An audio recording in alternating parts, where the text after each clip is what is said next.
Hi, everyone. I'm in a very difficult situation right now. I have no idea what to do, so I would appreciate some help. My daughter, Emily, 38, and I, 63, male, have not spoken for the past 10 years. It was very difficult for me because 10 years ago, she decided to get married to her boyfriend, Liam, and they wanted an extremely expensive wedding that I didn't think I could afford. She was basically asking me to spend my entire retirement fund on her wedding, and I had to put my foot down and say no to her. In addition to that, she had even promised Liam and his family that her father would be bearing the entire cost of the wedding as a wedding gift to her. She hadn't even bothered to ask me about it. She just went ahead and made that promise. And when I said that that was not happening, she started to accuse me of not caring about her, making her look bad in front of her new family and all of that. We got into a pretty bad fight back then, and she basically gave me an ultimatum saying that I could either pay for her wedding or she would never speak to me again. I told her I was definitely not paying for the wedding, and since then, she cut me off and never spoke to me again.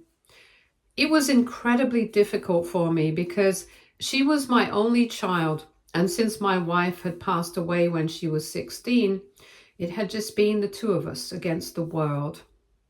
I had done my best to give her everything, and yet it seemed like I had not done enough. It broke my heart, but there was nothing I could do about it. She did keep in touch with the rest of the family, though, and that's how I found out that she did end up getting married, but not in the kind of wedding that she wanted. It was a smaller wedding on a more normal scale. And then, when after a year later she was pregnant with her first child, I tried to reach out to her, but she blocked me. In the past 10 years, she has had 3 kids, and if I'm not wrong, the oldest is 9 years old, and the middle child is 5, and the youngest is 3 years old. And every time she would announce her pregnancy on social media, I would try to reach out to her. I would try to congratulate her through other people, but she never responded to me.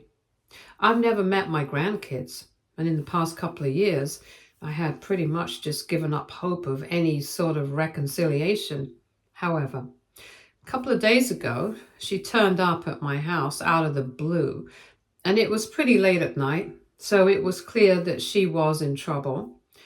From the state of her and the kids, I could tell that something was wrong, and before asking any questions, I invited her in, and she immediately started talking about whatever had happened and how she needed my help right now. I'll keep it short. So apparently, the past couple of years, her marriage with her husband Liam has gone downhill significantly. 3 kids is too much for them to handle. But she was the one who wanted the kids. So after their second child, she ended up quitting her job to be a full-time stay-at-home mom. Even then, money has been tight. And after their 3rd kid, Liam spends most of his time in the office, and whenever they're at home, they inevitably end up fighting about something or other. And that's how it's been for the past couple of years. And then a few weeks ago, she found out that he had been cheating on her. She confronted him about it, and he did not even deny it. And she wanted to get marriage counseling and work things out with him. But he said that he needed some space to think about it. So for the past 2 weeks, he had been staying with a friend, or at least that's what he told her. But she thinks that he had been staying with his co-worker, the one he was having an affair with. And earlier that day, before she showed up at my place, she had come home with the divorce papers and said that he wanted her to clear out. He gave her until the end of the week, but she got egoistic and she decided to pack some of her stuff and take the kids with her and move out immediately. Then she didn't know where else to go, so she decided to come to me. Long story short, her cheating husband basically kicked her out of the house so that she took the kids and came to me for my help because she has practically no money and can't exactly afford a very good lawyer, and nor does she have a place to stay at the moment. And everything is a mess. After she was done with her story, I sympathized with her, but in the back of my head, I was hoping that she would apologize for everything that had happened in the past, but she didn't. First, she spent half an hour talking about what had happened with her, and then half an hour crying, and I ended up consoling the kids who were also crying, but there was no apology. Eventually, she put the kids to bed in the guest room, and I thought that finally now she would apologize, but even then, she didn't say anything, and I was really disappointed. I ended up sleeping on the couch, and she used my room for the night. But the next morning, when we woke up, I decided to finally tell her how disappointed I was in her behavior at breakfast. Throughout the night, I had been feeling really bad about the fact that here I was, helping her out, willing to forget everything that had happened in the past and put it all behind us. But she didn't even have the courtesy to apologize to me. I thought that it was worth talking about, so I brought it up, and she immediately started yelling at me, telling me that she was quite stressed out as it is and that she didn't need me lecturing her about useless crap like this. I tried to speak to her calmly, and I said I was just sharing how I felt because it had been a long time since I had last seen her or spoke to her, and an apology was the least I could expect from her. But she just kept yelling at me, telling me that I was making everything all about myself and that I should be a little more compassionate given the situation she's in right now, and cut her some slack. And the fact that she was yelling at me even though I was trying to help her out, that's what really got under my skin. So I ended up losing my temper as well, and I told her if she was going to act like this, then she had better leave because I had already spent 10 years without her, so I would be fine without her for 10 more. Then she got all huffy and she went back into her room, packed her things and left again. And for the past 2 days after she left, I haven't heard from her, but I haven't tried to contact her either. I feel kind of bad about what I did because at the end of the day, she was right. She was going through a lot. I feel bad for the kids as well because they are the ones who are going to suffer the most. I feel like I screwed up my chance to make everything right, and I've been thinking about that for a while now. AITA now for asking my daughter to leave because she did not apologize to me. Edit. Hello. So I know that a lot of people suggested that Emily should know her rights, and that's the thing. She does know that Liam can't technically just kick her out like that.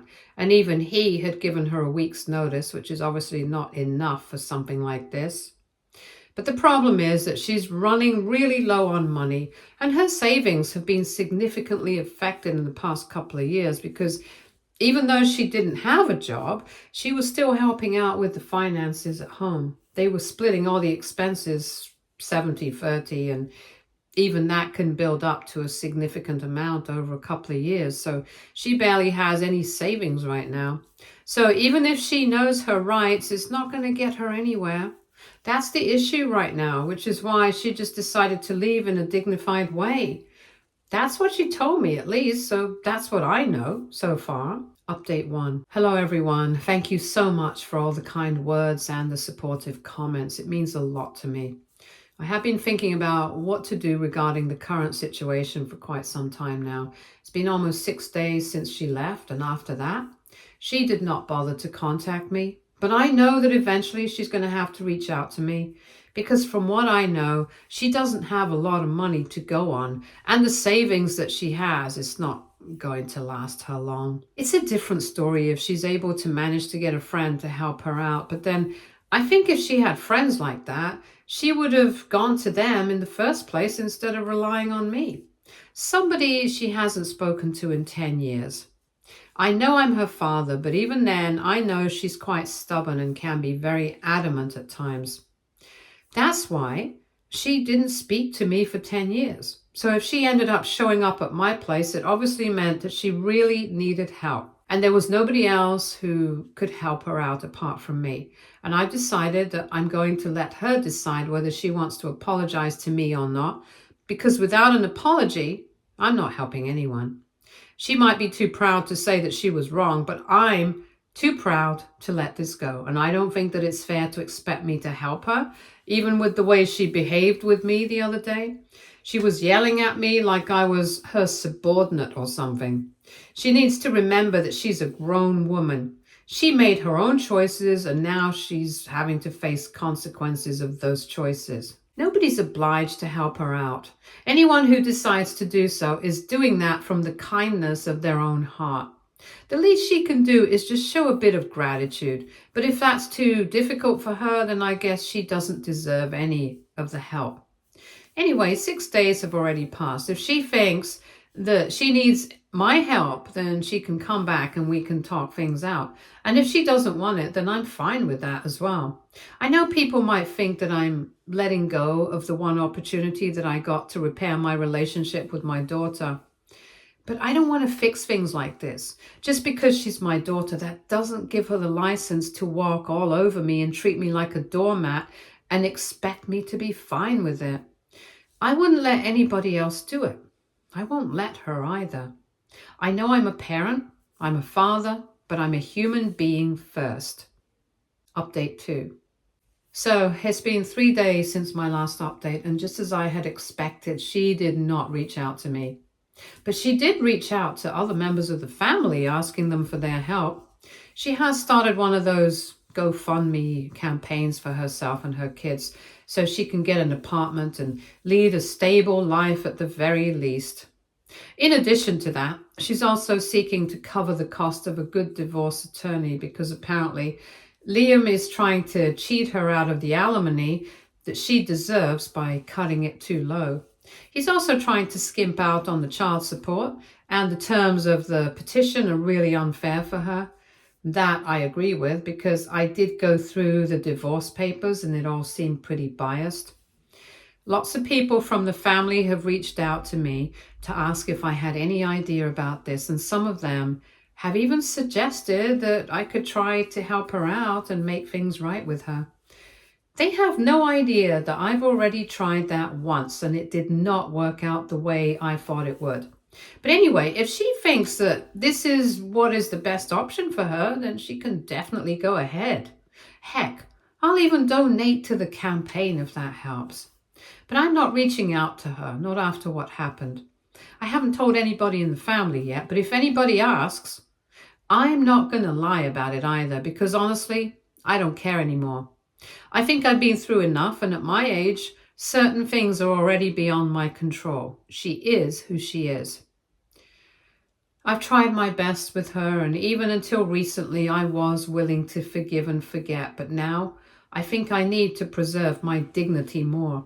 The only part of this that really stings is that apart from that one day that I spent with them, I probably won't get to see my grandkids for a very long time. In fact, I might never get to see them again because if my daughter decides that she's not going to be there for me when I'm on my deathbed, which she might do, I don't know, then I'll probably never get to see them again. And no matter how hard I try to push that out of my mind, it doesn't matter because at the end of the day, both of us are losing out on a lot of things and experiences that we could have had just because of some ego clash. It's disappointing, but I don't think I'm going to back down, and I don't know if she's going to. I've tried my best. I can't try anymore. Update 3. Hello everyone. So it's been a week since the GoFundMe campaign was started by Emily, and so far she's managed to collect some money, but it's barely enough to cover everything, so she reached out to me. She sent me a text this morning saying that she was willing to talk to me and that she really wanted to sort things out and that she might have overreacted a bit to the other day because she was overwhelmed with everything that was going on, and she might have lashed out at me for something that was really not my fault.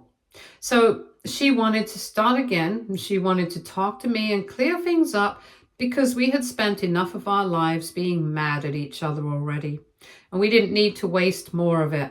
Besides, most importantly, now that her kids had met me, they kept asking about Grandpa, and they wanted to meet me and be around me.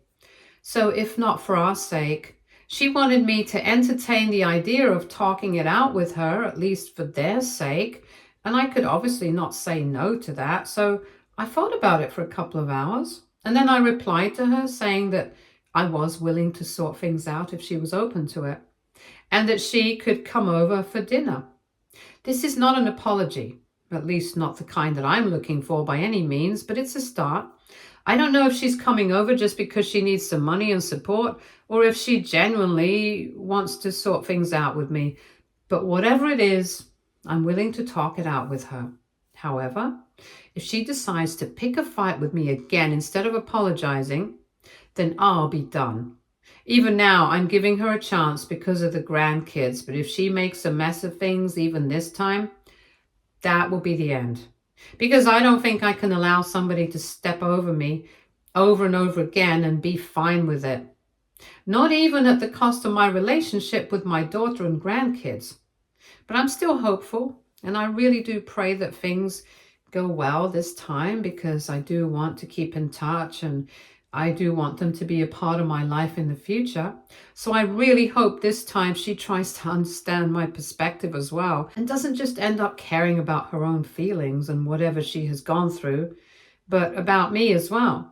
Anyway, most of all, I'm just looking forward to meeting my grandkids again, because the last time we met, we couldn't spend time properly, but this time I'm hoping that things will get better. Update 4.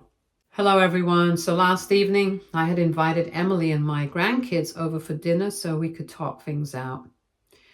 From my last update, I guess people could tell that I had been a bit skeptical about how things would go, but I'm incredibly lucky and grateful because everything went pretty smoothly. Emily showed up with her kids and some chocolate for me and told me that she was really sorry about the way she had behaved the other day because she had just been going through a lot. Not just recently, but for the past couple of years, and all of a sudden her marriage was crumbling around her, and she couldn't do anything about it because it was not in her control. She told me that she felt like her life was falling apart, and that's why she had been extremely emotional, which is why she ended up lashing out at me. But in the end, she knew I was right. She knew that she owed me a huge apology for everything that had happened in the past, and for the 10 years that she had been avoiding me, because ultimately I was the only person she could truly count on. I was right. She didn't really have any friends that she could rely on for help in a situation like this.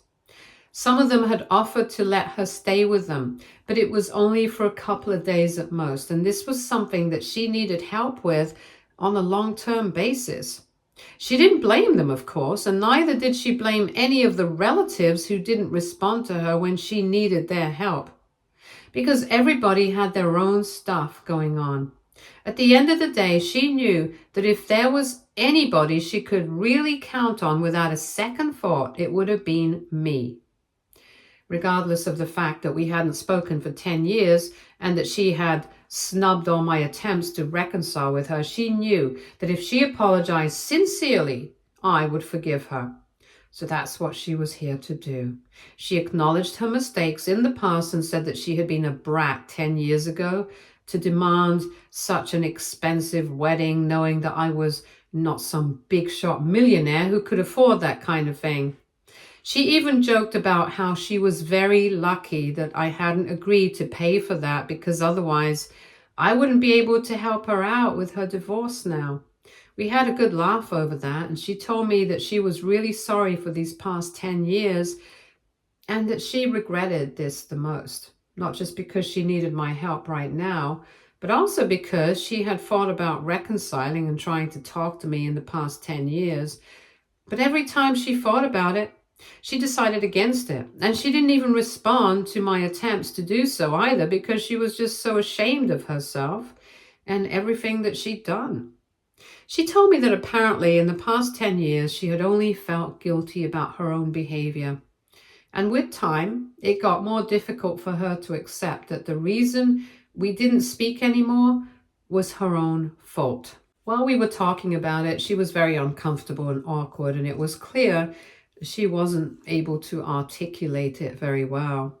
But I could understand what she was getting at, and it was sad because we had wasted 10 years of our lives being upset with each other when we could have been there for one another. Of course, I had other members of my family, and so did she. She had her husband and kids. She had her own life. I had mine, but at the end of the day, she was my daughter. She was my flesh and blood, and I think both of us regretted the fact that we let this come in between us for so long. And it took so much for us to reconcile and for her to reach out to me, and I could tell that she was embarrassed. It took her a cheating husband and a divorce and the threat of being broke to finally reach out to me and try to repair our relationship.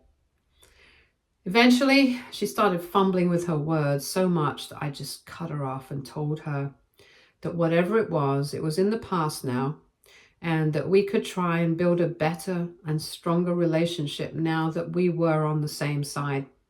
And at that point, she finally broke down and started sobbing like a baby. And at that point in time, it's really weird, but she reminded me so much of how she used to be when she was in middle school, that I ended up going to her side and comforted her with her head on my lap, something that would soothe her when she was younger. To be honest, at that point, it was easy to forget that we had spent the last 10 years fighting over something so petty. And I don't know how to explain it, but it felt like years and years of anger just evaporated right then. In the end, forgiving her turned out to be pretty easy, and I guess apologizing to me was a bit difficult for her, but we got through it somehow. My grandkids were obviously very confused about whatever was going on, and they were not happy to see their mom cry like that. So I ended up having to comfort them as well. But it was nice to have this little family around me.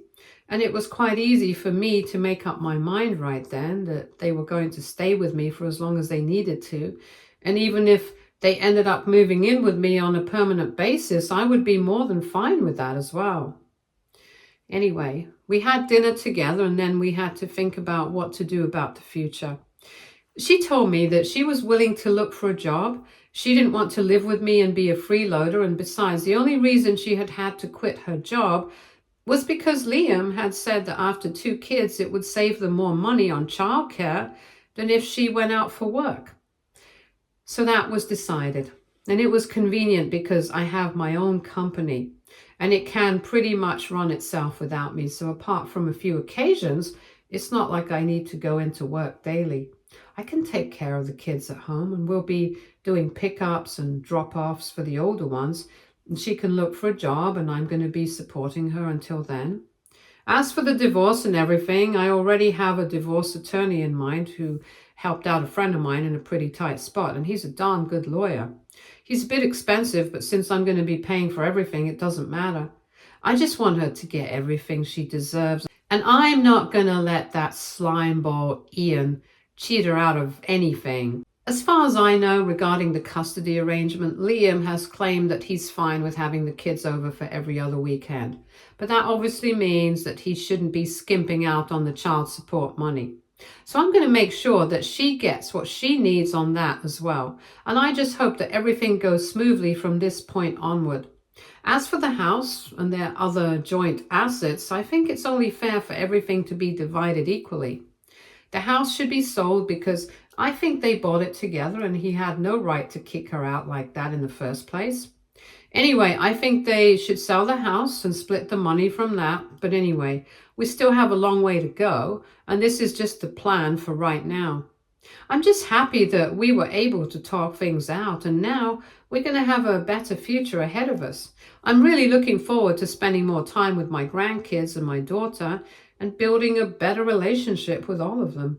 So far, Emily has been staying with a friend for the past couple of days, and she's gone back to get all her stuff and move in with me this morning, and I'm just really happy.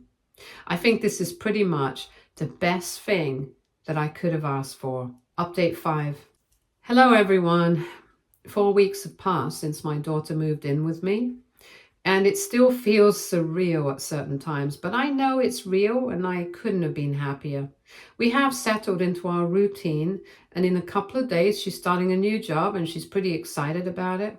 With regards to the reverse, they're still negotiating, but things are going in her favor, and from whatever I've heard, and I think Liam is just trying to buy himself some more time, but in the end, I'm pretty sure that things are going to work out in Emily's favor, and I'm really happy about that. We have talked things out, and we have put our differences in the past. We still have a few disagreements here and there, but they are minor and we're always able to sort it out.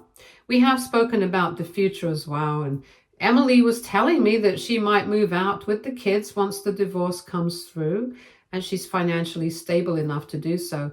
But I told her that she and the kids were welcome to stay here because I loved having them around and I felt like I was getting to make up for lost time. So she agreed, and I'm content and at peace with everything now. I feel like a huge burden that I had been carrying around for the past decade has been finally lifted off my shoulders, and I can finally relax now. In fact, I think this is the happiest that I have felt in years. Before this, I was living my life, but it felt like I was just getting through it. But now, everything seems much better, and I'm pretty sure that my wife would have wanted this for us. So when we meet again, I know that both of us will be very happy about how all this worked out for us. Stay tuned for more stories from our girl relationships.